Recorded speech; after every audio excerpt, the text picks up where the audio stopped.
ठीक है। एआई तो आपका गुलाम है, आपकी खिदमत में हाजिर है, आप उससे काम करवाएं। लेकिन हम क्या कर रहे हैं, हम स्किल सीख के एआई को कम्पीट कर रहे हैं, चैलेंज कर रहे हैं। मैनेजमेंट के रोल जा चुके हैं यार, जा चुके हैं। भाई मैं आपको बताता हूँ ना यार, आप एचआर के काम एआई से ले रहे हैं, आप डिसीजन मेकिंग एआई से करा रहे हैं, आप अकाउंट एंड फाइनेंस एआई से करा रहे हैं, आप स्ट्रेटेजिकल डिसीजन एआई से करा रहे हैं, marketing, content, campaigns, posting, post करके कमेंटिंग, उसकी सारी स्ट्रेटेजी वो सब एआई कर रहा है। एक काम 2 घंटे में हो रहा है, एक काम 20 मिनट में हो रहा है।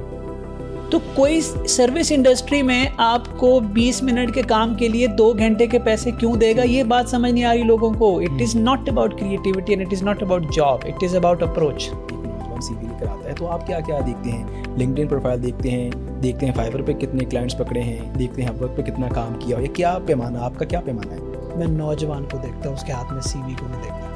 आपको नहीं पता एआई में क्या हो रहा है, आपको नहीं पता डिजिटल टूल्स कैसे इवॉल्व हो गए हैं, आपको नहीं पता वीडियोस एआई कैसे जनरेट कर रहा है, एडिटिंग, आपको कुछ नहीं पता। So you have the experience but you don't have the exposure. हमारे जो फ्रीलांसर्स हैं उनको काम भी बड़ा अच्छा आ रहा होता है, लेकिन वो दुनिया से इतना ज़्यादा पीछे हैं, उनको खुद को मार्केट नहीं करना आता, तो ये कितना ज़रूरी है? यार मैं इस पे पहले भी एक वीडियो बनाई थी कि पोजीशनिंग ही अल्टीमेट की है सक्सेस की। स्किल आपको सर्वाइवल सिखा सकता है, गुजर बसर करवा सकता है, लेकिन पोजीशनिंग आपको टॉप पोजीशन तक लेके जा सकती है। हाउ यू सेल, आप develop the road map, develop the communication, develop the ethics, develop the skills, validate the skills during freelancing, develop your portfolio, develop your profile, develop your case studies, develop your referrals, develop your connection, develop your communication, so that one day आपको freelancing की जरूरत ही ना रहे। हम सोचते थे शायद 1-2 साल तो लगेंगे ना अभी, लेकिन सर वो यही जॉब्स खानी शुरू हो गई हैं आपकी। 1-2 साल मैं कल 2-4 बंदे रिप्लेस करके आया हूँ। अभी इस पॉडकास्ट पे आने से पहले 3 बंदों की कुर्बानी देनी पड़ी है। और कौन से स्किल सीखें और कौन सी जॉब करें, आपको ये नहीं सोचना। आपको ये सोचना है कि कौन सी मेंटालिटी डेवलप करें, कौन सा माइंडसेट डेवलप करें जो इस दौर में सस्टेनेबल है। कि कुछ लोगों को शायद ओखा लगे, लेकिन मैं किसी ऐसे ब्रेन को आला ब्रेन नहीं कहता जिसको पोजीशनिंग करना नहीं आती। अच्छा, ठीक है, क्योंकि this is something very basic. तो आप पोजीशन आप करते हैं, लेकिन आपने सस्टेन भी तो करना है ना। आपने अपने आप को पोजीशन कर दिया कि यार मैं सीईओ मटेरियल हूँ, फिर किसी ने आपको सीईओ बना दिया या आप सीईओ बन गए, करें परफॉर्म। आप सस्टेन करें ना, 5-7 साल सस्टेन करके दिखाएं। अस्सलामुअलैकुम, रीपी पॉडकास्ट के साथ मैं हूं हसीब चौधरी। नाजरीन, कहा जाता है कि AI could be the last greatest invention by human, और ये बात काफ़ी हद तक आज के दौर में दुरुस्त भी मालूम होती है, क्योंकि एआई की वजह से जहां बहुत सारी आसानियां पैदा हुई हैं, वहीं पर बहुत सारी सी जॉब्स हैं जो ख़तरे में हैं या बिल्कुल ही ख़त्म हो चुकी हैं। आज हम जानेंगे कि 2026 में कौन सी ऐसी जॉब्स हैं जिनको ख़तरा नहीं होगा और कौन सी ऐसी स्किल्स हमें सीखने की ज़रूरत है। सो इस सारे डिस्कशन को कंडक्ट करने के लिए आज हमें ज्वाइन किया है इरफान मलिक साहब ने, जो ना सिर्फ आईटी और एआई एक्सपर्ट हैं, बल्कि इसके साथ साथ सीईओ और फाउंडर भी हैं ज़ेवन सॉल्यूशंस के। तो बिना वक्त ज़ाया किए पॉडकास्ट का बाकायदा आगाज़ करते हैं और अपने मेहमान को वेलकम करते हैं। अस्सलाम वालेकुम सर, कैसे हैं आप? वालेकुम अस्सलाम, थैंक यू वेरी मच। अच्छा, हार्डकोर सवालात पे हम जाएंगे कि एआई किस तरह से हमारी जॉब मार्केट को मुतासिर कर रहा है। उससे पहले अगर आप ये बताएं कि इरफान मलिक फ्रीलांसर से एक सीईओ और फाउंडर कैसे बना, अपनी जर्नी के बारे में थोड़ा सा बता दें अगर। देखें, बहुत बेसिक से स्टार्ट किया, लेबोरियस जॉब से स्टार्ट किया, काफ़ी अर्सा कंप्यूटर ऑपरेटर रहा, उसके बाद सॉफ्टवेयर इंटर्नशिप शुरू की, associate software engineer, senior software engineer. उसके बाद काफ़ी अरसे बाद अकल आई कि देयर इज़ अ लिमिट, हर जॉब में एक लिमिट होती है। तो फिर फ्रीलांसिंग स्टार्ट की, स्टार्टेड फ्रॉम $50, फिर $2 मिलियन क्रॉस हो गए फ्रीलांसिंग में। फिर स्टार्टेड अ कंपनी, 2-3 लोगों से स्टार्ट की, अब 4 मुल्कों में वो कंपनी इस्टेब्लिश्ड है अल्हम्दुलिल्लाह। और प्राइमरी गोल हमारा एआई में हुआ आपके? आई स्टार्टेड इन 2012, जब मैं बहुत ही कंप्यूटर ऑपरेटर से भी पहले बहुत सारी लेबोरियस जॉब करता था। 2014 में आप समझें कि एक प्रॉपर स्टार्ट हुआ। बट स्टार्ट किया था, एक जर्नी थी, एक स्ट्रगल थी, बस अल्लाह रास्ते खोलता गया और आगे निकलते गए। और माशाल्लाह से आप आज बहुत से लोगों के लिए जो है वो आपको फॉलो करते हैं। तो अच्छा मुझे ये बताइए कि आज हम देख रहे हैं, मेरे अपना एक दोस्त जो है वो कोई सर्विसेज फ्राहम करते थे, उसकी जॉब भी जा चुकी है, कुछ मेडिकल बिलिंग का उनका कोई काम था। तो इस हवाले से लोग बड़े ना परेशान हैं कि कौन सी जॉब्स हमें जो हैं वो सिक्योर हैं, किसकी तरफ हमें कौन सी स्किल्स सीखनी चाहिए, क्योंकि जो हमारा फ्यूचर है वो बड़ा ही अनसर्टेन नज़र आ रहा है जब से आया है। तो आप क्या रिकमेंड करते हैं कि कौन सी जॉब में जाना चाहिए, कौन सी स्किल्स सीखने चाहिए? यार ये मेरे ख्याल में कि ये एक ऐसा सवाल है जो in it self confusion create कर रहा है, कौन सी जॉब सीखें, कौन से स्किल सीखें और कौन सी जॉब करें। आपको ये नहीं सोचना, आपको ये सोचना है कि कौन सी मेंटालिटी डेवलप करें, कौन सा माइंडसेट डेवलप करें जो इस दौर में सस्टेनेबल है। अगर आप कहें कि यार मैं आपको लिस्ट देता हूँ कि ये जॉब्स जो हैं वो रिप्लेस हो जाएंगी, ये नहीं होंगी, जो मैं कहूँगा नहीं होंगी कल को वो भी हो जाएंगी। ठीक। जॉब्स बदलेंगी, जॉब्स बदलेंगी, स्किल्स बदलेंगे। आज जो स्किल्स सबसे ज़्यादा ट्रेंडिंग है, रेलेवेंट है, कल वो ऑब्सोलीट हो जाएगा। सो कोई कैसे कह सकता है कि ये स्किल सीखो? इस वक्त दुनिया में कोई ऐसा शख्स नहीं है जो ये प्रेडिक्ट कर दे कि यार ये स्किल 6-8 महीने बाद होगा या नहीं होगा, क्योंकि इस वक्त अनसर्टेनिटी है, इनोवेटिव अनसर्टेनिटी। इतनी इनोवेशन हो रही है कि अनसर्टेनिटी है कि कल क्या आ जाएगा। क्वेश्चन होना चाहिए क्या माइंडसेट डेवलप करें, और वो माइंडसेट है critical thinking, curiosity, growth mindset, जिसमें आप अपने माइंड को ट्रेन करते हैं टू आइडेंटिफाई द प्रॉब्लम्स और डिफाइन द सॉल्यूशंस, और फिर उन सॉल्यूशंस को डेवलप करवाते हैं एआई से। एआई तो आपका गुलाम है, आपकी खिदमत में हाजिर है, आप उससे काम करवाएं। लेकिन हम क्या कर रहे हैं, हम स्किल सीख के एआई को कम्पीट कर रहे हैं, चैलेंज कर रहे हैं। मैं आपको एग्जाम्पल देता हूँ। एक बच्चा 4 साल कोडिंग सीखने में लगा देता है, ग्रेजुएशन के दौरान वो कोडिंग सीख रहा है, कोडिंग सीख रहा है, कोडिंग सीख रहा है। एआई भी तो कोडिंग कर रहा है। एक बंदा जिंदगी के कई साल डिजाइनिंग टूल सीखने में लगा देता है, एआई भी डिजाइनिंग कर रहा है। एक बच्चा कंटेंट राइटिंग में अपना करियर बना रहा है, एआई भी कंटेंट राइटिंग कर रहा है। तो आप क्या कर रहे हैं? आप कम्पीट कर रहे हैं। You can't do that. So अगर आप उन्हीं स्किल्स को माइंडसेट डेवलप करें कि you have the basics of any skills, और आपने फिगर आउट कर लिया कि इसके अंदर मैं कौन से एआई टूल को, किस तरह से एआई को लेवरेज करूं कि मेरी प्रोडक्टिविटी ऊपर चली जाए। ठीक है। और जब स्किल बदले तो माइंडसेट नहीं बदलेगा। अगर स्किल बदलेगा तो टूल्स भी बदलेंगे। लेकिन आपने तो माइंडसेट डेवलप कर लिया कि मैंने टूल्स के साथ प्रॉब्लम सॉल्व करना है। ठीक है। तो वो माइंडसेट कौन सा होना चाहिए? तो वो mindset problem identification, problem solving mindset, critical thinking, curiosity, ये माइंडसेट नहीं बदलेंगे तो you will be replaced in any field, I guarantee you. अच्छा, आपको नहीं लगता कि जो हमारा जो आपने मसला भी आइडेंटिफाई किया है बड़ा बेसिक है? हमारा जो तालीमी निज़ाम है वो इतना फरसूदा है, उसमें देखें कि एआई के हवाले से अभी तक कुछ पढ़ाया ही नहीं जा रहा। कोडिंग हमारे बच्चे 4 साल की डिग्री कर रहे हैं, वो आपने बताया कोडिंग एआई कर रहा है, डिज़ाइनिंग एआई कर रहा है। तो सर 4 साल की डिग्री के बाद ये बच्चे हमारे कहाँ जाएंगे? यार ये अब ना लोगों ने इसको बड़ा जेनेरिक कर दिया है कि डिग्री के कुछ एक पार्टी है वो कहते हैं डिग्री के यूनिवर्सिटी के कोई फ़ायदे नहीं है, और कुछ लोग हैं वो कहते हैं यूनिवर्सिटी डिग्री करनी चाहिए। दोनों ही अपनी अपनी जगह गलत हो सकते हैं। ठीक है। प्रॉब्लम ये है कि यार यूनिवर्सिटी का वो जो सफ़र है, कॉलेज का सफ़र है, वो गुजारना कैसे है? वो critical thinking, curiosity, experimentation, practical research and development के साथ करिकुलम को कंज्यूम करना है या ब्लाइंडली करिकुलम को कंज्यूम करना है? अगर आप किसी भी दुनिया की यूनिवर्सिटी का करिकुलम ब्लाइंडली कंज्यूम कर रहे हो, आप क्रिटिकल थिंकिंग नहीं करते, आप क्यूरियस नहीं हो, आप रिसर्च नहीं करते, आप प्रैक्टिस नहीं करते, you will be a loser at the end of the day. अब इसमें यूनिवर्सिटी का कसूर नहीं है। मैं ये नहीं कहूँगा कि यूनिवर्सिटीज़ के करिकुलम परफेक्ट है, मैं ये नहीं कहूँगा कि उनको पढ़ाने का तरीका परफेक्ट है, मैं इसके सख्त खिलाफ हूँ और मैं बोलता हूँ इस हर फॉरम पे। लेकिन पहले बच्चे को ये आप वो ऑप्शन ना दे के भाई तेरा कसूर नहीं है, ठीक है, ये तो यूनिवर्सिटी का कसूर है, तू ठीक है, वो कभी एफर्ट ही नहीं करेगा। पहले तो रियलिटी चेक देना कि यार यू कैन डू थिंग्स। आपने उस टेन्योर को गुजारा कैसे है? ठीक है। आप देखें, आप कोई भी यूनिवर्सिटी, किसी टॉप यूनिवर्सिटी को लें, उस यूनिवर्सिटी के टॉप प्रोफेसर को लें, फिर उसी की क्लास को लें, उसी क्लास में आपको विनर नजर आएंगे, उसी क्लास में आपको लूजर नजर आएंगे। ठीक है। चलें यूनिवर्सिटी टॉप की ले लेते हैं ना, प्रोफेसर भी टॉप का ले लेते हैं, फिर वहां जो लोग हार गए, जिंदगी में कुछ नहीं बन सके, वो कहां से आए थे? वो किसे ब्लेम करेंगे? यूनिवर्सिटी को। ठीक है। किसको ब्लेम करेंगे? चले, आप कहते हैं कि आज एआई आ गया है और करिकुलम में हम बहुत पीछे हैं, हम तो करिकुलम में बहुत ही पीछे हैं, बेड़ा ही करा है कि मैं मानता हूं, लेकिन सवाल ही पैदा होता है, ये पैटर्न तो सदियों से चल रहा है। ठीक है। कि एक क्लास में से लोग पास होते हैं, उसी में से लोग फेल होते हैं। देखिए, पहली जो बेसिक फाउंडेशन है वो ये है, आपका माइंडसेट क्या है। आपको एक मेंटोर, एक टीचर, एक प्रोफेसर सिखा रहा है तो आप उसको अबव एंड बियॉन्ड जाके सीख रहे हैं या आप उसको सुपरफिशियल लेवल पे सीख रहे हैं? आप सुपरफिशियल लेवल पे सीख रहे हैं, you can not blame mentor, you can not blame anyone else. आप रोड पे जा रहे हैं, आप सिग्नल मिस कर देते हैं, आपको एक इशारा नजर आ रहा है, आप वो मिस कर जाते हैं, तो आप ये नहीं कह सकते कि रास्ता ही गलत था या हमें किसी ने गाइड नहीं किया। ये सारे गाइडेंस होती है।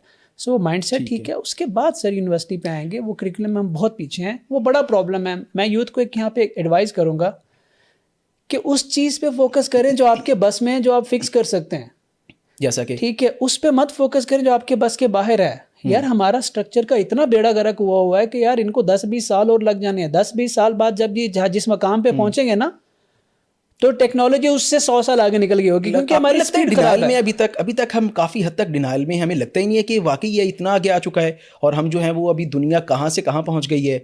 और हमें लगता है, मुझे खुद लगता था, मेरे दोस्त ने बताया, मैं हैरान हुआ हूँ कि यार हम सोचते थे शायद 1-2 साल तो लगेंगे ना अभी, लेकिन सर वो AI जॉब्स खानी शुरू हो गई हैं आपकी। 1-2 साल मैं कल 2-4 बंदे रिप्लेस करके आया हूँ।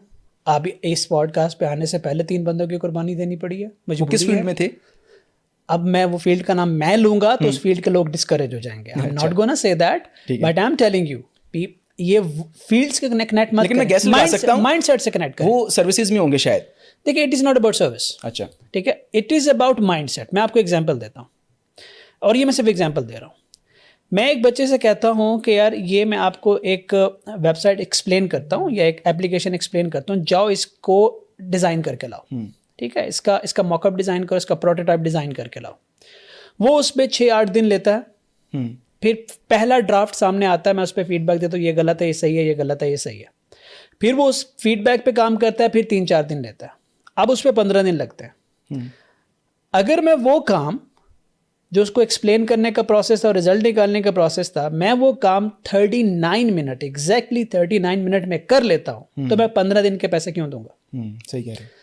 सो I said one thing to that guy, देख भाई, अगर मैं ये 39 मिनट में कर सकता हूं, तुम्हारी एस्थेटिक नॉलेज मुझसे बहुत अच्छी है, you should do it in 30 minute, but you have to adopt AI, you have to learn AI, you have to learn those tool, you have to learn how to use them effectively. Knowledge तुम्हारी है, लेकिन उस tool को use करो। ठीक है। अगर अब वो रेजिस्ट कर रहा है, वो कह रहा है कि यार मैं AI से बेहतर हूं, तो उसके माइंडसेट ने उसको रिप्लेस किया है।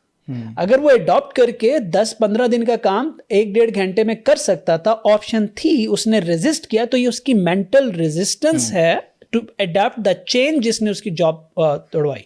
ठीक है। तो ये स्किल में नहीं है, आपको बता रहा हूँ, उस स्किल का बंदा रिप्लेस नहीं हुआ, उस माइंडसेट का बंदा रिप्लेस हुआ। इसलिए मैं किसी स्किल की बात नहीं करूंगा, वरना लोग वो सीखने छोड़ देंगे। ठीक है। फिर ये जो मैनेजमेंट के रोल हैं, ये बचेंगे या ये भी जाते रहेंगे? मैनेजमेंट के रोल जा चुके हैं यार, जा चुके हैं भाई। मैं आपको बताता हूँ ना यार, आप HR के काम AI से ले रहे हैं, आप डिसीजन मेकिंग AI से करा रहे हैं, आप अकाउंट एंड फाइनेंस AI से करा रहे हैं, आप स्ट्रेटेजिकल डिसीजन AI से करा रहे हैं, marketing, content, campaigns, posting, post करके कमेंटिंग, उसकी सारी स्ट्रेटेजी, वो सब AI कर रहा है। मेरे सोशल हैंडल के पीछे मैंने AI का एक पूरा टूल बनाया है। व्हेन आई पोस्ट समथिंग, उसमें कुछ नहीं होता, वो कमेंट मैनेजमेंट सारा कुछ, पोस्टिंग एक सिंगल सेंट्रलाइज प्लेटफॉर्म से होता है। ठीक है। मैं अगर आपके पास आ रहा था, मैं गाड़ी से मैं वॉइस टू टेक्स्ट कर दूं ना कि मुझे अगले 1 हफ्ते का पोस्ट बना दो, तो वो कैलेंडर भी बनेगा, मेरे सारे हैंडल पे पोस्ट भी होगा, कमेंट्स भी मैनेज होंगे, पोस्ट डिजाइन भी होंगी, अपलोड भी होंगी, एनालाइज भी होगा, पैटर्न्स भी बनेंगे, ट्रेंड्स भी बनेंगे। ठीक। Through one two I developed it by using AI agents. So ऐसे बहुत सारे काम हो चुके हैं। एक मैनेजमेंट लेयर ऐसी है जिसको मैनेजमेंट लेयर नहीं कहते, उसको क्रिएटिव लेयर कहते हैं, जिसका काम होता है स्ट्रेटजी बनाना, विजन को सेट करना, क्रिएटिविटी लेके आना। वो AI को यूज करके वहां से इंसाइट्स लेते हैं, डेटा लेते हैं, based on that data creativity बनाते हैं। वो लेयर जो है पावरफुल हो गई है। आपकी बातों से एक चीज़ मैं ये समझ पाया हूँ कि जो काम, चाहे वो HR का है, चाहे वो डिज़ाइनिंग है, चाहे वो कोडिंग है, अगर वो रिपीटेटिव है तो वो रिप्लेस हो जाएगा AI से। अगर आपकी क्रिएटिव थिंकिंग उसमें नहीं है तो फिर आप जो हैं वो फारिग होने वाले हैं या हो चुके हैं। Creative thinking by using AI, there are 2 different things. ठीक है। मैं आपसे कहता हूँ कि मुझे एक ब्रोशोर डिज़ाइन कर दो। ठीक है। आप क्रिएटिव थिंकिंग को इस्तेमाल करते हैं और फोटोशॉप खोल लेते हैं। ठीक है। और बैठ जाते हैं पेंट ब्रश लेकर। और एक बंदा गूगल स्टिच खोलता है प्रॉम्प्ट के थ्रू वो कर लेता है। थिंकिंग यूज हुई, एक creative thinking old tool use कर रही है, एक creative thinking new tool use कर रही है। भाई क्रिएटिव तो आप हो, ठीक है, एक काम 2 घंटे में हो रहा है, एक काम 20 मिनट में हो रहा है। तो कोई सर्विस इंडस्ट्री में आपको 20 मिनट के काम के लिए 2 घंटे के पैसे क्यों देगा? ये बात समझ नहीं आ रही लोगों को। It is not about creativity and it is not about job, it is about approach. ठीक है। अच्छा, एआई के हवाले से बताएं, आज 2-3 जो टॉप के एआई चैट बोर्ड्स हैं उसमें क्लाउड काफ़ी अच्छा जा रहा है, जेमिनाई है, चैट जीपीटी है या ग्रोक। आप इनमें किसको रेट करते हैं कि आपके हवाले से जो आपको जिसने ज़्यादा काम दिया हो, या वैसे आप समझते हैं कि ये ज़्यादा एफिशिएंट हैं, इनसे ज़्यादा अच्छे तरीके से काम लिया जा सकता है? एक आप क्लाउड है वो, क्लाउड देखें आप डिपेंड करते हैं आपकी नीड पे। ठीक है, ठीक है, मैं कोई भी किसी को रेट नहीं कर सकता, नीड है। फॉर एग्जांपल अगर मैं इस वक्त ज़्यादा जीपीटी यूज़ करता हूँ, ठीक है, लेकिन मेरी टीम ज़्यादा क्लाउड यूज़ करती है क्योंकि उन्होंने ज़्यादा कोडिंग करनी होती है, उन्होंने ज़्यादा एजेंट्स बनाने होते हैं, वो क्लाउड यूज़ करते हैं। मैंने ज़्यादा एनालिसिस करना होता है, मैंने ज़्यादा रिसर्च करवानी होती है। इस पर्पज़ के लिए जेमिनाई और जीपीटी दोनों अच्छे टूल्स हैं। आप जेनस्पार्क को भी यूज़ कर सकते हैं, लेकिन मैं इसको यहाँ रेट करता हूँ। That depend. अगर आप कहें कि जी मैंने डेवलपमेंट करनी है, फ्रंट एंड डेवलपमेंट करनी है, तो इस वक्त मैं V0 को रेट करूँगा कि V0 के अंदर आप प्रोटोटाइप बहुत जल्दी बना सकते हैं, वर्सल के अंदर आप बहुत जल्दी प्रोटोटाइप बना सकते हैं। क्लाउड भी बहुत फास्ट है, क्लाउड के अंदर थोड़ी ज़्यादा टेक्निकल आपको इनसाइट्स चाहिए होती हैं। तो इसको आप किसी एक स्टैंडर्ड पे रेट नहीं कर सकते, उसके मल्टीपल वर्टिकल्स होते हैं, डिपेंड्स ऑन योर नीड। तो मैं हमेशा कहता हूँ कि पहले अपनी नीड को आइडेंटिफाई करो, फिर उसको अचीव करने के लिए एफिशिएंट टूल देखो, ठीक है, और उसको फिर अपनी नीड के हिसाब से रेट करोगे, तब आप होगा कि यार मेरी नीड इधर ये टूल पूरी कर रहा है, वरना स्टैंडर्ड आप रैंकिंग नहीं कर सकते। लेकिन इस वक्त सबसे ज़्यादा जो टूल इवॉल्व कर रहा है वो क्लाउड है, ठीक, जिसने इंडस्ट्री डिसरप्ट करके रखी हुई है। रोजाना सुबह उठते हैं कोई नया पंगा लेके खड़ा होता है। ठीक है। अच्छा, मुझे थोड़ा सा ये भी बता दें कि हम देखते हैं कि कुछ होते हैं वो पेड होते हैं, कुछ में थोड़ी वैसे कमांड आप कुछ देते हैं फिर ख़त्म हो जाता है। तो इसमें फ़र्क पड़ता है कि अगर आपने पेड टूल लिया है तो उसमें जो है वो ज़्यादा आपको अच्छी चीज़ें प्रोवाइड करे, या क्या फ़र्क होता है पेड? हाँ, थोड़ा एक्यूरेसी का, डेटा का फ़र्क होता है ऑब्वियसली। जब आप पेड टूल लेते हैं, टोकन लिमिट होती है, आपको ज़्यादा आपकी कॉन्टेक्स्ट विंडो होती है, एक्यूरेसी होती है, बहुत सी चीज़ों में फ़र्क पड़ता है। पेड टूल ऑब्वियसली प्रीमियम होता है, उसके अंदर ज़्यादा बेनिफिट्स होते हैं as compare to the free trial version. अगर आप ये भी बता सकें कि क्लाउड आप यूज़ कर रहे हैं, वो मंथली चार्जेस हैं वो कितने होते हैं, कि अगर आम कोई यूज़र उसको इस्तेमाल करना चाहिए, वो महंगा पड़ता है या सस्ता पड़ता है? यार महंगा सस्ता अगेन ये डिपेंड करता है कि आप एज एन इंडिविजुअल आपकी इनकम कितनी है। अगर $25-30 हम दे रहे हैं पर पर्सन तो मुझे कोई फ़र्क नहीं पड़ता, ठीक है, क्योंकि वो ऑर्गेनाइजेशन में यूज़ हो रहा है। लेकिन एक फ्रीलांसर जिस बेचारे के पास कुछ भी नहीं है, उसको $25-30 देने पड़ेंगे तो उसको चैलेंज होगा। And then again depends on the number of usages. For example मेरे पास अब मल्टीपल क्लाउड्स के अकाउंट है, अगर मैं कलेक्टिव फीस देखूँ अपनी तो वो तकरीबन $400-500 से भी ज़्यादा बनेगी। लेकिन अगर आप इंडिविजुअल हो, आपके लिए एक टूल ही काफ़ी है, एक इंस्टेंस ही उसका काफ़ी है। ठीक है। अच्छा, फ्रीलांसर्स की हमने बात की, मुझे ये बता दें कि पोजीशनिंग कितनी ज़रूरी है? हमारे जो फ्रीलांसर्स हैं उनको काम भी बड़ा अच्छा आ रहा होता है, लेकिन वो दुनिया से इतना ज़्यादा पीछे हैं, उनको खुद को मार्केट नहीं करना आता, तो ये कितना ज़रूरी है? यार मैं इस पे पहले भी एक वीडियो बनाई थी कि पोजीशनिंग ही अल्टीमेट की है सक्सेस की। स्किल आपको सर्वाइवल सिखा सकता है, गुजर बसर करवा सकता है, लेकिन पोजीशनिंग आपको टॉप पोजीशन तक लेके जा सकती है। हाउ यू सेल, आप अपने आप को $2 का दिखाते हो, आप अपने आप को 2 लाख का दिखा सकते हो। That's your positioning, how you gonna position yourself. और पोजीशनिंग फ्रीलांसिंग लेवल पे शुरू नहीं होती, पहले मैं आपको ये बताऊं। अच्छा, पोजीशनिंग आपकी आपके घर से शुरू होती है। ठीक है, आपके घर वाले आपके बारे में क्या सोचते हैं, आपके दोस्त आपके बारे में क्या सोचते हैं, वो आपको क्या समझते हैं, आपने कहाँ प्लेस किया है खुद को वहाँ पे, फिर कॉलेज में आपने खुद को कहाँ प्लेस किया है, अपने माइंड में खुद को कहाँ प्लेस किया है, what do you think about your self. उसके बाद फैसला होता है कि क्लाइंट आपके बारे में क्या सोचता है। फिर आप आते हैं फ्रीलांसिंग की दुनिया में, वहाँ पोजीशनिंग होती है। बस पोजीशनिंग करने के टूल्स बदलते जाते हैं ज़िंदगी में। शुरू में आप पोजीशनिंग करते हैं अपनी बातों से, अपने एक्शन से। जब आप फ्रीलांसिंग की दुनिया में आते हैं तो आप पोजीशन करते हैं खुद को through social media, through your content, through your digital presence, आप यहाँ पोजीशन करते हैं। जब आप कंपनी लेवल पे जाते हैं तो फिर आप global network, global position, global footprinting के थ्रू आप अपनी पोजीशन में बनाते हैं। तरीकाकार बदलते हैं, लेकिन पोजीशनिंग आपके घर से शुरू हो जाती है। यही वजह है मेरा ख्याल कि हम देखते हैं कभी कभार कि एक बहुत आला दिमाग जो होता है वो निचले लेवल पे काम कर रहा होता है, उसको आइडिया नहीं होता किस तरह से मैंने खुद को पोजीशन करना है, पर्सनल ब्रांडिंग किस तरह से करनी है। और एक उस अगर हम कंपैरिजन करें तो थोड़ा कम सतह का कह लें कि आप कि उतनी सलाहियत उसमें नहीं होती, लेकिन वो उसके ऊपर काम कर रहा होता है। तो यही वजह है कि पोजीशनिंग उसने खुद को बेहतर की होती है। पोजीशनिंग के साथ कम्युनिकेशन। देखें, पहली बात तो यह है कि कुछ लोगों को शायद औखा लगे, लेकिन मैं किसी ऐसे ब्रेन को आला ब्रेन नहीं कहता जिसको पोजीशनिंग करना नहीं आती। अच्छा, ठीक है। ठीक है, क्योंकि this is something very basic. तो अब पोजीशन आप करते हैं, लेकिन आपने सस्टेन भी तो करना है ना। आपने अपने आप को पोजीशन कर दिया कि यार मैं सीईओ मटेरियल हूँ, फिर किसी ने आपको सीईओ बना दिया या आप सीईओ बन गए, करें परफॉर्म, आप सस्टेन करें ना, 5-7 साल सस्टेन करके दिखाएं। तो उसके लिए क्या चाहिए? अब बात आ जाती है उन स्किल्स की जो उस पोजीशन को सस्टेन करने के लिए चाहिए। तो यहाँ पे कम्युनिकेशन, ठीक है, अगेन क्रिटिकल थिंकिंग, आपका करेक्टर, आपकी पर्सनैलिटी, आपका कॉन्फिडेंस। लोग कहेंगे कौन सा sir, Python, designing, development, mobile application? No भाई, ये स्किल्स नहीं आते। आपके सॉफ्ट स्किल्स, आपके जो सॉफ्ट स्किल्स हैं वो, फिर सॉफ्ट स्किल्स से नीचे एक लेयर आती है, वो आती है एक्सपोजर की लेयर, फिर उससे नीचे आती है एक्सपीरियंस की लेयर। देखिए, एक्सपीरियंस और एक्सपोजर दो मुख्तलिफ चीज़ें। फॉर एग्जाम्पल, आप पॉडकास्ट कर रहे हो, आप 5 साल मुसलसल पॉडकास्ट करते रहो, अब 5 साल बाद आपके पास 5 साल का एक्सपीरियंस आ गया, ठीक है, पॉडकास्ट का, राइट। लेकिन आपने इसके अलावा कोई काम किया है नहीं। आपको नहीं पता एआई में क्या हो रहा है, आपको नहीं पता डिजिटल टूल्स कैसे इवॉल्व हो गए हैं, आपको नहीं पता वीडियोस एआई कैसे जनरेट कर, एडिटिंग, आपको कुछ नहीं पता। So you have the experience but you don't have the exposure. ठीक है। विदाउट एक्सपोजर आप आज के दौर में ज्यादा आगे नहीं जा सकते।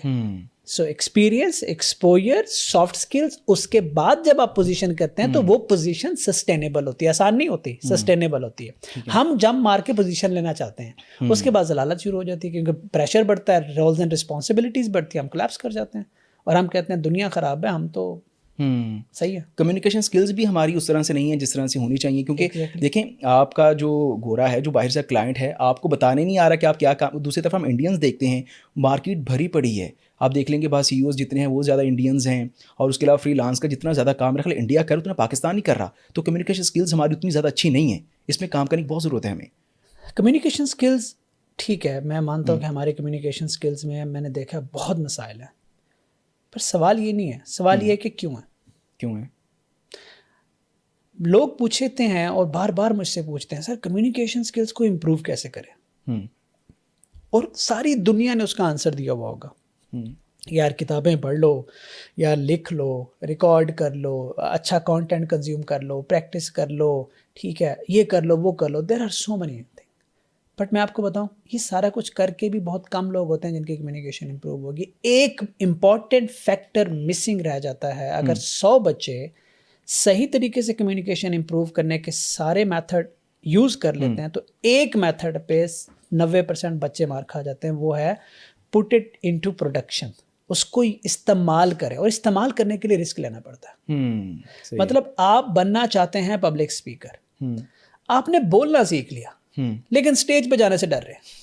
कमाल बात। आपने किताबें पढ़ ली, मोटिवेशनल स्पीकर्स को सुन लिया, अकेले बैठ के सोलो रिकॉर्डिंग्स कर ली, परफेक्ट हो गए, but you don't have audacity, courage to go on a stage. Implement किया ही नहीं, क्योंकि आपको लगता है कि वहां जाके आपके अल्फाज लड़खड़ाएंगे और दुनिया क्या कहेगी। ये चीज मरवा देती है हमें कि वी हैव द, इसलिए हम कहते हैं कि हमारे पास पोटेंशियल है, बट सिर्फ पोटेंशियल ही है। उसको प्रैक्टिस में लाने के लिए जो करेज, ऑडेसिटी चाहिए, जो कैलकुलेटेड रिस्क टेकिंग एबिलिटी चाहिए हमारे यूथ के अंदर, वो risk taking, calculated risk taking ability नहीं है, जिसकी वजह से हम उस लेवल के कम्युनिकेट नहीं कर पाते, क्योंकि हम कभी रिस्क नहीं लेते। ठीक है, ठीक है। अच्छा, अब हम अगर इसकी बात कर लें कि जो हमारा आम यूज़र है उसको आज तक मेरा ख्याल है कुछ बच्चों को फाइवर या जो बेसिक होते हैं ना, लिंक्डइन, अपवर्क, इनका भी आइडिया नहीं होता। तो मैं चाहता हूँ कि आप बेसिक लेवल से फाइवर का अगर बता दें कि उसको किस तरह से आप इस्तेमाल कर सकते हैं, क्या फाइवर प्लेटफॉर्म क्या है। यार मैं आपको जो जवाब दूंगा पसंद किसी को नहीं आएगा, लेकिन फ़ायदा सबका होगा। ठीक है। जब मैंने डीजी स्किल में आज से 4-5 साल पहले फ्रीलांसिंग को पढ़ाया, आज भी मेरा कोर्स वहाँ चल रहा है, कुछ 44 लाख से ज़्यादा बच्चों ने उसको देखा। फिर मैंने उसको होप टू स्किल में फ्रीलांसिंग 2.0 रिकॉर्ड किया, लाखों बच्चे उसको देख रहे हैं। उन सब के अंदर एक मसला है जो मैं बार बार आइडेंटिफाई कर रहा हूँ। भाई, आप कभी किसी को मत बताएं कि यार ये अकाउंट कैसे बनाना है, ये होता क्या है, इससे पहले पूरा रोड मैप दें, वरना वो बच्चा जाके अपनी ज़िंदगी ख़राब करेगा, मुल्क का नाम ख़राब करेगा, जो इस्टेब्लिश मेहनती लोग हैं जो काम कर रहे हैं उनकी भी रिप्यूट ख़राब करेगा। आप उसको सड़क बता रहे हैं कि यार ये मेन रोड है और ये मेन रोड की एंट्रेंस है, अच्छा, और ये गाड़ी की चाबी है, भाई इसको ड्राइविंग तो सिखाओ। ठीक है। अगर वो उस गाड़ी पे बैठ के उस हाईवे पे आएगा तो क्या होगा, व्हाट डू यू एक्सपेक्ट? आप उसको हाईवे का रास्ता बता रहे हैं, आप उसको गाड़ी दे रहे हैं, आप उसको चाबी दे रहे हैं, लेकिन आप उसको ड्राइविंग नहीं दे रहे, आप उसको एथिक्स नहीं दे रहे, आप उसको माइंडसेट नहीं दे रहे। तभी तो लोग पाकिस्तान को सर्विस देते हुए डरते हैं। तो भाई मेरे, अगर आज कोई भी बच्चा जिसके अंदर क्रिटिकल स्किल्स है वो मुझसे पूछने के बजाय पूछे फाइवर क्या होता है, कैसे अकाउंट बनाना है, यूं आंसर मिलेगा। ठीक है। होप टू स्किल पे जाए, मैंने कोर्स बनाया हुआ। लेकिन हम लोग मोस्टली डिस्ट्रक्टिव फ्रीलांसिंग कर रहे हैं। कैसी फ्रीलांसिंग कर रहे हैं? ऊबर की तरह। मैं एक एग्जांपल बार बार कोट करता हूँ कि देयर वाज अ टाइम जब लोग बैंक से पैसा उठाते थे, गाड़ी खरीदते थे, फिर वो गाड़ी चला के बैंक के पैसे पूरे करते थे, और गाड़ी इतनी चलाते थे किस्तें भरने के लिए कि इधर से गाड़ी खत्म उधर से किस्तें खत्म। ठीक है। और आप भी, हम क्या करते हैं, हम बेसिक लो लेवल स्किल से without communication, without ethics, without manners, without road map, without planning, without vision enter होते हैं। फिर 200 डॉलर के ऊपर अपनी जवानी के 5, 7, 8, 10 साल दे देते हैं। वो स्किल ऑब्सोलीट हो जाता है, वो क्लाइंट हमें छोड़ जाता है, जवानी निकल चुकी होती है, जिम्मेदारियां बढ़ चुकी होती है और हम डेट ट्रैप में फंस जाते हैं। That's destructive freelancing. Don't be a digital labour. Develop the mindset, develop the roadmap, develop the communication, develop the ethics, develop the skills, validate the skills. During freelancing, develop your portfolio, develop your profile, develop your case studies, develop your referrals, develop your connection, develop your communication, so that one day आपको freelancing की जरूरत ही ना रहे। इसलिए मैं freelancing छोड़ के company बनाई, क्योंकि ये चीज़ें सरजद हो गई थी मुझसे। और इसे मैं कहता हूँ प्रोग्रेसिव फ्रीलांसिंग, जिसके बारे में मैंने पूरा कंटेंट होप टू स्किल पे रखा हुआ है कि यार वो समझो। इसलिए मैं कभी किसी को, मेरे मुझसे कुछ सुनेगा ना, यार बच्चा, यार अपवर्क पे पैसे हैं, वो आज ही अकाउंट बना लेंगे और आज ही बिड कर देंगे, और आज ही कोई क्लाइंट आ गया, डिलीवरी फेल हुई, क्या होगा? मुल्क का नाम खराब होगा, उसका अकाउंट गया, मुल्क का नाम खराब हुआ, बड़ा वर्क होगा। अच्छा, फ्रीलांस और अपवर्क एक तरह के प्लेटफॉर्म है दोनों? अपवर्क पे फ्रीलांसिंग होती है, ठीक है। मॉडल फाइवर और अपवर्क का थोड़ा सा डिफरेंट है, और लेकिन दोनों के ऊपर आपको मैं बेसिक बताऊं, आप अपने स्किल्स को बेचते हो, क्लाइंट आके उनको खरीदता है।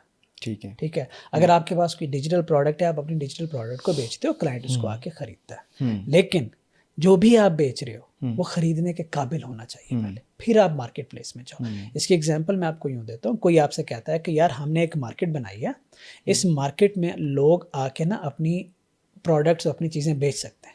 मार्केट का रास्ता आपको पता है, एंट्री भी आपके लिए क्लियर है, पर जब तक आपके पास बेचने के लिए कुछ ऐसा नहीं है जिसको खरीदार खरीदे और खुश हो, तो उस मार्केट में जाने का फ़ायदा क्या है? It's a waste of time. बल्कि एक और नुकसान होगा, आप मार्केट में चीज़ बेच रहे हैं, सब स्टैंडर्ड प्रोडक्ट या स्किल बेच रहे हैं, उस दौरान आपका फोकस हट गया उसको पॉलिश करने में। एक बच्चा सब स्टैंडर्ड स्किल लेके मार्केट में चला गया, और एक बच्चा कह रहा है मैंने नहीं जाना, मैंने इसको पॉलिश करना है। वो फोकस्ड है उसको पॉलिश करने में, वो उससे 6 महीने बाद गया, लेकिन क्वालिटी स्किल लेके गया। कौन आगे निकलेगा? जो बाद में गया। तो बस मैं यही कहना चाह रहा हूँ कि यहाँ पे आप अपने स्किल्स बेचते हैं, पर खुदा के लिए पहले उन स्किल्स को बनाना। लेकिन लिंक्डइन तो डिफरेंट है ना इनसे, उस पर तो आप खुद को पर्सनल ब्रांड करते हैं, पोजीशन करते हैं। मेरे ख्याल लिंक्डइन तो आप पोजीशन करते हैं, ब्रांड करते हैं, पर्पस मोस्टली यही होता है कि आपने सर्विसेज लानी है, आपने बिजनेस लाना है, आपने कोलैबोरेशन करनी है, आपने नेटवर्क बिल्ड करने, चीज़ें तो आप वहाँ भी बेच ही रहे हैं ना। ठीक है। मेथड बदल जाता है, वहाँ से भी बिजनेस जनरेट कर रहे हैं, फाइवर से बिजनेस जनरेट कर रहे हैं, और अपवर्क से बिजनेस जनरेट कर रहे हैं। ये सारा बिजनेस जनरेट किस बेस पे होता है? किस बेस पे होता है? स्किल की बेस पे होता है। स्किल बना लें, ठीक है, फिर आपके लिए ये चीज़ें हैं जहां आप जाके खुद को पोजीशन कर सकते हैं। LinkedIn is the most powerful tool, अच्छा, एंड मोस्ट मिसयूज्ड टूल। कैसे? यार हम लिंक्डइन को, मतलब आप यूं समझ लें कि you are cracking the nut with an hammer. अच्छा, ठीक है, आप हथौड़े से ना एक मूंगफली तोड़ रहे हैं क्योंकि वो आप उसको बहुत मैसिव लेवल पे कैश कर सकते हैं। अब मैं आपको उसका एक छोटा सा मिसयूज बताता हूँ। आप लिंक्डइन को, बच्चे लिंक्डइन को अपने आज के हिसाब से यूज़ करते हैं। मतलब अगर आज आप डिज़ाइनर हैं तो आप अपना सारा नेटवर्क भर लेंगे उसी हिसाब से स्ट्रेटजी बना लेंगे। लेकिन कल को आपने सीईओ बनना है, कल को आपने फाउंडर बनना है, और उस वक्त आपका एक प्रोफाइल है जो क्लटर हुआ नीचे से, तो वो आपके लिए यूजलेस हो जाएगा। लिंक्डइन को आपने बिल्ड करना है आज की जरूरत के लिए नहीं, लिंक्डइन आपने बिल्ड करना है, स्ट्रक्चर करना है अपने विजन के हिसाब से, अपने आने वाले कल के लिए। ठीक है। For example, many years ago जब मैं हेल्थ केयर का प्रोडक्ट बना रहा था, अप्रॉक्सीमेटली 5-6 ईयर्स अगो, तो मैंने एक टीम कहीं बनाई थी। मैंने उसे कहा था कि आपने मेरे नेटवर्क के अंदर सिर्फ और सिर्फ जीसीसी रीजन के हेल्थ केयर डिसीजन मेकर्स को डालना है। 2-3 साल लगेंगे, डालते जाओ। ठीक है। क्योंकि मुझे लगता था कि 2-3 साल बाद ही ये प्रोडक्ट बनेगा। ठीक है। 2-3 साल बाद ही हेल्थ केयर में मैं एस्टैब्लिश कर पाऊंगा। लेकिन जब करूंगा तो मेरे पास कौन होगा? Network and buyers. टुडे जो मेरा हेड ऑफिस बनने जा रहा है वो जीसीसी में। जीसीसी में? सऊदी में। क्या बात है। It took 5 years but we have the network. ठीक है। अच्छा, आप ख़ुद भी सीईओ हैं, अगर आप मुझे बताएं, फ़र्ज़ करें आपके पास कोई एक नौजवान सीवी लेकर आता है, तो आप क्या क्या देखते हैं? लिंक्डइन प्रोफाइल देखते हैं फाइवर पे कितने क्लाइंट्स पकड़े हैं, देखते हैं अपवर्क पे कितना काम किया हो, या क्या पैमाना, आपका क्या पैमाना है? मैं नौजवान को देखता हूँ, उसके हाथ में सीवी को नहीं देखता। अच्छा। और उस नौजवान से मैं एक सवाल करता हूँ, सीवी साइड पे रखो, ये बताओ क्या बनाया। अच्छा। I don't care about GPA, I don't care about university, I don't care about LinkedIn profile, I don't care about social media profile. What I do care about कि आपने अपनी विल पावर यूज करके क्या बनाया। If you are a designer, क्या design किया। If you are a developer, आपने क्या डेवलप किया, कैसे डेवलप किया, क्या चैलेंजेस आए, कहाँ फंसे। चाहे वो जो आपने डेवलप किया मेरे लिए बिल्कुल यूजफुल ना हो, लेकिन उससे पता चलता है आपके अंदर कमिटमेंट कितनी है, प्रॉब्लम सॉल्विंग कितनी है, कंसिस्टेंसी कितनी है, डेडिकेशन कितनी है, क्यूरियोसिटी कितनी है, क्रिटिकल थिंकिंग कितनी है। ये बंदा आप मुझे दे दें, बाकी मैं जाना, सारा पोटेंशियल पता चल जाएगा। I don't care about anything else. ठीक। टेक की बात कर रहा हूँ मैं, इसको बैंकिंग में आप अप्लाई ना कर दीजिएगा। मैं कंप्यूटर साइंस की बात कर रहा हूँ। ये देखने से पहले भी एक चीज़ होती है, how you enter the door, how you are sitting, how you are greeting.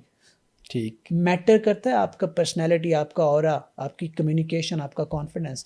और ये प्रैक्टिस से नहीं आता, ये रिहर्सल करने से नहीं आता, ये छोटी छोटी वो कामयाबियां ज़िंदगी में लेने से आता है जो आप अकेले कमरे में बैठ के लेते हैं। ठीक ठीक ठीक। तो आपके अंदर रिफ्लेक्ट करती हैं, आपकी छोटी छोटी सक्सेस आपके अंदर रिफ्लेक्ट करती है, तो अंदाज़ा हो जाता है कि यार ये बंदा है कुछ। तो हम ये देखते हैं। अच्छा, टेक की फील्ड में ऐसे कौन से स्टार्टअप्स हैं जिनका फ्यूचर आप आने वाले वक्त में ब्राइटर देख रहे हैं कि लोगों को काम करने की ज़रूरत है, ऐसी डोमेन है, इस पर अभी काम नहीं हुआ, इस पर काम किया जा सकता है?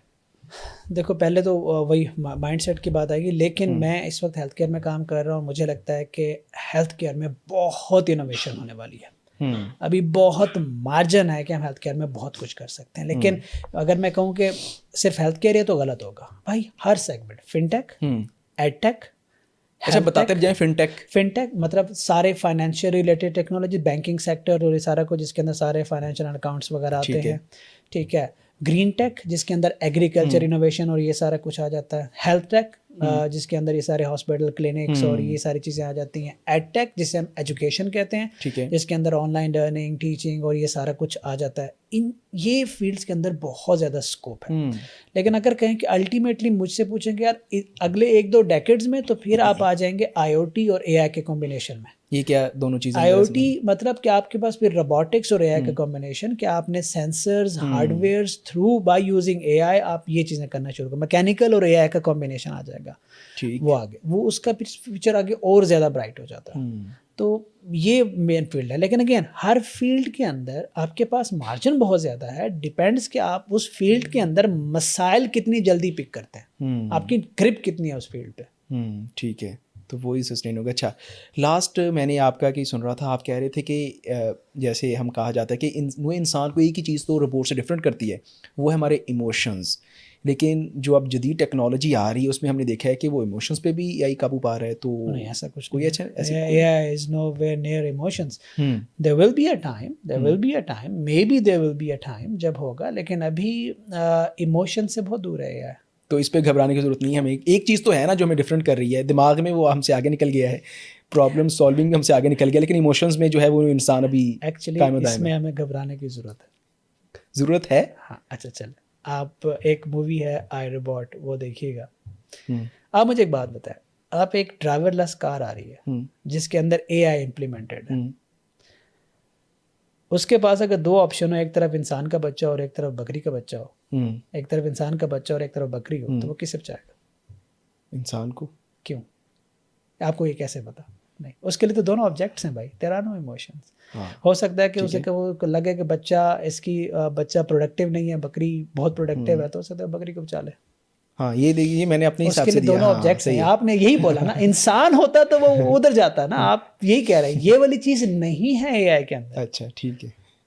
ये मैटर करता है। अभी तो ये तो एक जनरल एग्जांपल है ना, लेकिन अगर अब एआई को तो पता होता है, ये भी पता होता है कि ये इंसान है, हम्म, ठीक है, ये एआई को आजकल पता होता है, हमारी जो वो है बहुत तेज़ हो गई हैं प्रोसेसिंग्स। लेकिन आपको ये बता रहा हूँ कि बहुत सारे ऐसे फैसले हेल्थ केयर में अभी तक एआई में चैलेंजेस इसलिए हमें आ रहे हैं कि हम उससे ह्यूमन इन द लूप को निकाल नहीं सकते। ह्यूमन इन द लूप लाजमी चाहिए, क्योंकि बहुत सारे डिसीजन इमोशनल नीड की बेस पे होते हैं, बहुत सारे डिसीजन इमोशनल सिचुएशन पे होते हैं जो एआई नहीं कर सकता। बट आगे आने वाले टाइम में ठीक है।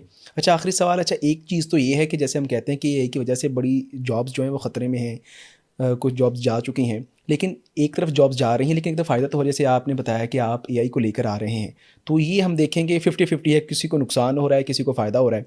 लेकिन कोई ऐसा भी एआई का आपकी नज़र में अभी तक ख़तरा आया है जिससे आप कहें कि यार ये जो है ना, ये एआई बड़ा ज़्यादा ख़तरा इससे पैदा हो सकता है आने वाले वक्त में? हाँ, आजकल एआई का मुझे एक बहुत बड़ा खतरा नहीं नज़र नहीं आया, वो हो चुका है, and that is an alarming situation in the context of US-Israel-Iran war।